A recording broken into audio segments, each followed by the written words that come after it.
Imported हुकूमत को नियतों की मार, जब IMF ना माना तो पड़ा अमेरिका के सामने गिड़गिड़ाना। आखिरकार इम्पोर्टेड हुकूमत को अमेरिका की मिन्नतें करनी पड़ी, साजिशियों को साजिश महंगी पड़ गई। बेचारी आवाम पर महंगाई की इंतहा करने के बावजूद हाथ कुछ ना आया। IMF को मनाने की खातिर सब किया, लेकिन हाथ कुछ भी ना आया।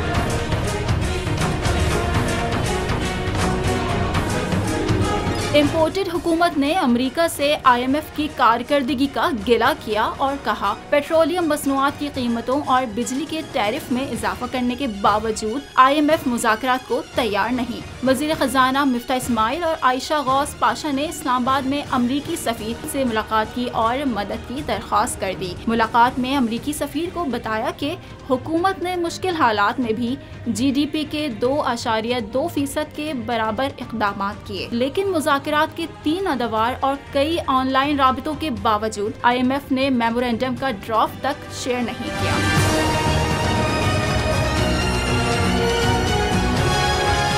इम्पोर्टेड हुकूमत के हुकाम का कहना था कि मेमोरेंडम स्टाफ सतह के मुज़ाकरात की बुनियाद होता है, जिसके बगैर IMF किसी मुआहदे पर दस्तखत नहीं करता। पाकिस्तानी हुकाम ने कहा कि पेट्रोलियम मसनूआत की कीमतों और बिजली टैरिफ में इजाफे के बाद उम्मीद थी कि IMF स्टाफ लेवल मुज़ाकरात पर तैयार हो जाएगा, मगर IMF अब न सिर्फ तनख्वाहदार तबके से टैक्स मरात वापस लेने पर इसरार कर रहा, बल्कि तनख्वाहदार तबके से 125 अरब इजाफी महसूलात की वसूली का मुतालबा भी कर रहा है। याद रहे कि इम्पोर्टेड हुकूमत ने इक़्तिदार संभालने से लेकर अब तक पेट्रोलियम मसनूआत की कीमतों और बिजली की टैरिफ में बेतहाशा इजाफा कर दिया है, जिसकी वजह से अवाम महंगाई की चक्की में पिस कर रह गई है।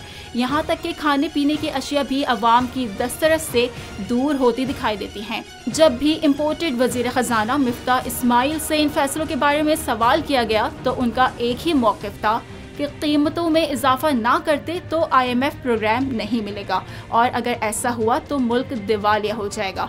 तो अब लो अवाम का खून तो चूस लिया, लेकिन IMF को ना मना सके। आखिरकार अपने आकाओं से मदद तलब करनी ही पड़ी।